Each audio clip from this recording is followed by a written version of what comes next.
Advocate साहब, ये जो इस तरह के दावे होते हैं, इस मतलब इसका क्या फिर तो वक्फ बिल में संशोधन सही काम हो रहा है ना?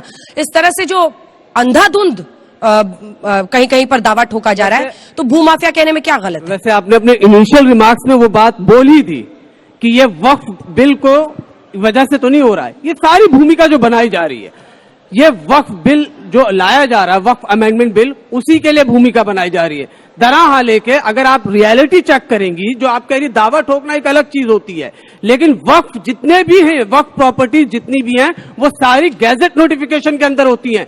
सरकारें खुद ये बात एक्सेप्ट और स्वीकार करती हैं कि ये जमीन वक्फ की है, तब उसका गैजेट नोटिफिकेशन निकलता है। जो भी लैंड्स हैं इस वक्त वक्फ के पास, वो सारी की सारी सरकार ने दी हैं, सरकार ने स्वीकार करी है, तब वो वक्फ के अंदर आए। सबसे पहला वक्फ एक्ट कब बना था? 1954 के अंदर, और वो सर्वेयर कमिश्नर बनाए गए थे। कौन? Appointed by the government.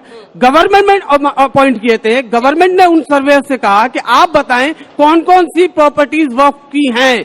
फिर उसका गैजेट नोटिफिकेशन निकाला गया। फिर उसके बाद बताया गया कि ये, उसमें भी ये है इशू कि जिन प्रॉपर्टीज को वक्फ को सरकार ने स्वीकार कर लिया, उसमें भी विश्व हिंदू परिषद ने और कुछ लोगों ने पहले ही दावा ठोक दिया कि ये वक्फ की नहीं है। 1970 की बात कर रहा हूं, 1970 से 1971 में सबसे पहला केस दर्ज आपको पता है वक्फ की प्रॉपर्टी पूरी कितनी है, उसका नेट वैल्यू कितना है? नेट वैल्यू ऐसे होती है, मैं बता दूं आपको। नेट वैल्यू इसलिए होती है क्योंकि भाई दिल्ली की जामा मस्जिद कितनी बड़ी है, दिल्ली की फतेहपुरी मस्जिद कितनी बड़ी है, क्या उसका कोई कमर्शियल यूज होगा? इसीलिए ग्राफिक्स चला दिया। रेलवे और सेना के बाद सबसे ज्यादा, एक सेकंड मैं बोलूंगी, रेलवे और सेना के बाद सबसे ज्यादा प्रॉपर्टी वक्फ की है। कुल 8.7 लाख प्रॉपर्टी वक्फ की है। 9.4 लाख एकड़ में फैली हुई ये जमीन है। 5 सिंगापुर, एक सेकंड सर, जब मैं बोल रही हूँ तो थोड़ा सा मतलब इंतजार कीजिए अपनी बारी का। आप बोल रहे थे, हाँ, तो मैं आपको मौका दूंगी, मौका दूंगी, रुक जाइए। 5 सिंगापुर, 5 बहरीन, 12 मालदीव्स के बराबर जमीन है वक्फ के बाद।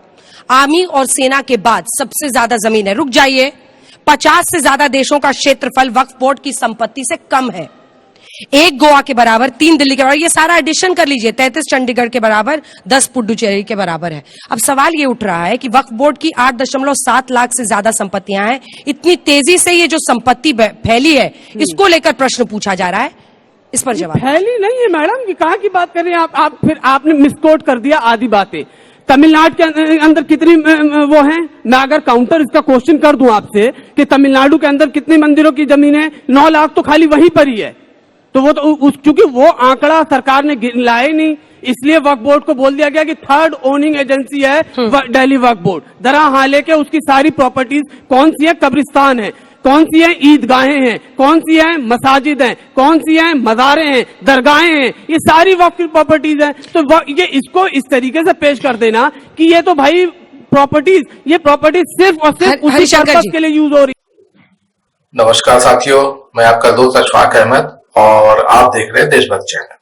हमारे देश में एक वक्फ बोर्ड करके होता है सिस्टम, और उसपे बीजेपी बस तरीके से टूटी हुई है। तो इसपे वो अलग अलग तरीके से हमला कर रही है। अभी तो संसद में चर्चा करवा रही है कि वक्फ बोर्ड जो कानून है उसमें संशोधन होना चाहिए। तो ये कानून क्या है?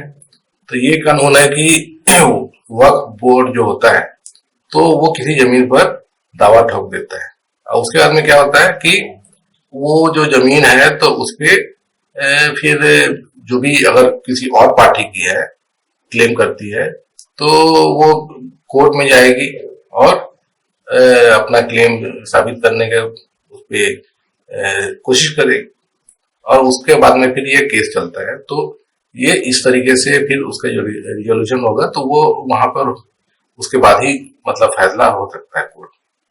तो बीजेपी वाले बोलते हैं कि जो वक्फ बोर्ड होता है कि उसकी जो जमीन होती है, तो ये तो ऐसा कानून बना हुआ है कि वक्फ बोर्ड कहीं भी आ जाएगा, बोलेगा कि ये हमारी जमीन है, आपका घर है, वहां पे क्लेम ठोक देगा कि आपकी जमीन है। अब आपको प्रूफ करना है कि वो आपकी जमीन कैसे है ना, वो वक्फ बोर्ड की नहीं है। तो ये इस तरह से होता है। हकीकत क्या है? हकीकत ये है कि पहले तो वक्फ बोर्ड समझिए।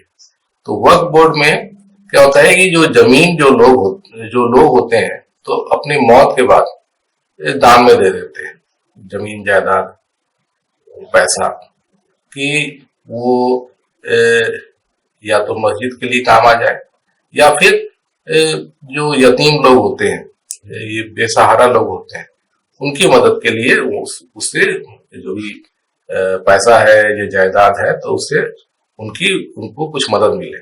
तो ये वक्फ बोर्ड का सिस्टम। अब वक्फ बोर्ड में जो मेंबर होते हैं कौन होते हैं? तो वक्फ बोर्ड में ये जो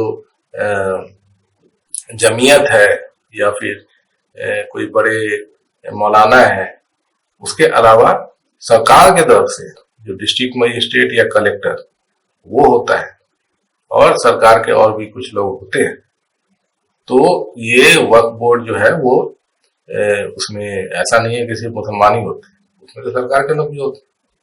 अब ये जो जमीन में जो दावा ठोका जाता है, तो ऐसे ही नहीं ठोका जाता है, उसका बकायदा या तो गजट में नोटिफिकेशन निकलता है, और फिर सरकार से अप्रूवल भी होता है कि यहाँ पर ये वक्फ की जमीन है, ये इस पे हम क्लेम करते हैं। और उसके बाद में फिर जो अगर डिस्प्यूट होता है तो फिर वो कोर्ट में जाता है ना।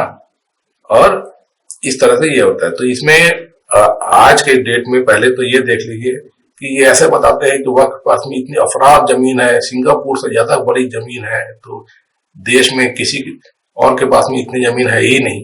ये सब जबरदस्ती अफवाह फैलाते हैं। हकीकत ये है कि वक्फ की जमीन होती है, उसमें क्या होता है, तो उसमें मस्जिद होते हैं, मजार होते हैं, और फिर कुछ और प्रॉपर्टी होती है। तो ये पूरे देश का अगर आप जैसे कि मंदिरों का ही जोड़ लीजिए, तो मंदिर के इलाके से जोड़ लीजिए, तो वो तो सिंगापुर तो छोटा सा द्वीप है ना, तो वो मंदिर का तो कई गुना उससे यहाँ निकलेगा कि नहीं निकलेगा। बड़े बड़े मंदिर के जो देखेंगे तो वहां तो उनकी जमीन तो कितनी बड़ी बड़ी होती है, तो वो सब जोड़ लीजिए तो कितना ज्यादा निकलेगा। उसके मुकाबले तो वक्फ बोर्ड के पास में कुछ भी नहीं है जमीन। और फिर उसी तरीके से और भी आप अगर तुलना करना चाहें, अब जैसे चर्चों का ही तुलना कर लीजिए, तो वैसे तो क्रिश्चियन लोग कम है हमारे देश में, लेकिन चर्चों की पूरी प्रॉपर्टी जोड़ ली जाए तो भी बहुत बड़ी हो जाएगी ना। तो जब शगुफा उछाला जाता है हिंदू मुसलमान करने के लिए, इसके अलावा और कुछ नहीं। तो ये जिस तरीके का डिस्प्यूट जैसे हो रहा है, बल्कि उल्टा क्या होता है कि वक्फ की प्रॉपर्टी है उस पर ही कब्जा हो जाता है।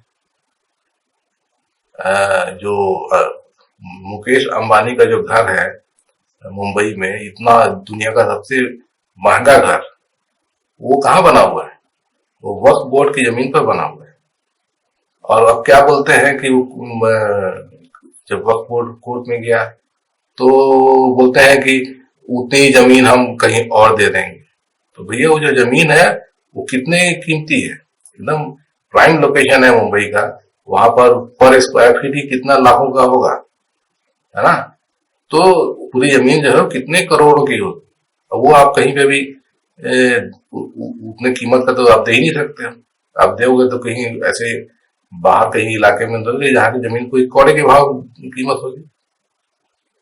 तो उतनी मतलब कि प्राइम लोकेशन की जमीन छीन लिया गया है वक्फ बोर्ड। ये भी तो है ना, ये भी तो आपको देखना पड़ेगा। बल्कि ऐसा लगता है कि वक्फ बोर्ड पे जो ये जो मुद्दा उछाले है संसद में, तो उसका एक ये भी होगा कि भाई वो मुकेश अंबानी का जमीन को बचाना है तो कुछ संशोधन किया जाए।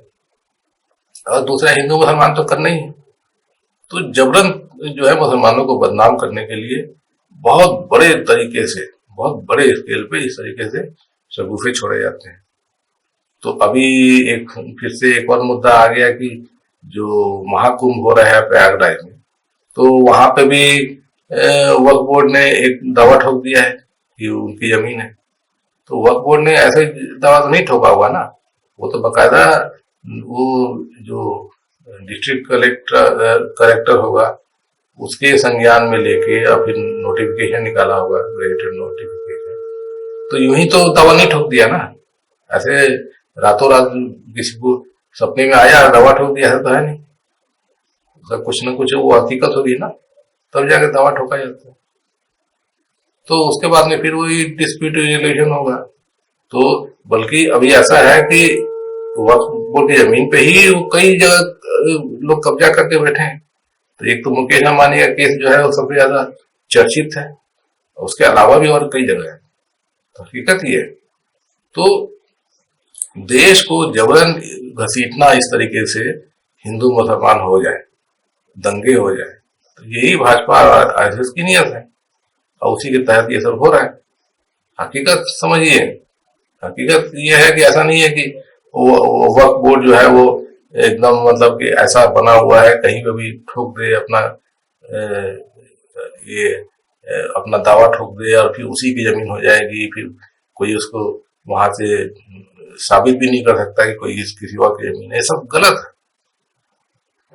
इसका तो मतलब कोर्ट में अगर कहीं भी डिस्प्यूट, तो ऐसा नहीं है कि इसी वक्फ बोर्ड ही वो हर जगह दावा ठोक रहा है। लोगों का होता है ना दावा, और जमीन जायदाद का दावा होता है तो वो तो कोर्टों में ही सबसे ज्यादा केस उसी के होते हैं ना। भाई भाई के बीच में हो जाता है ऐसा डिस्प्यूट और वो फिर कोर्ट में चला जाता है।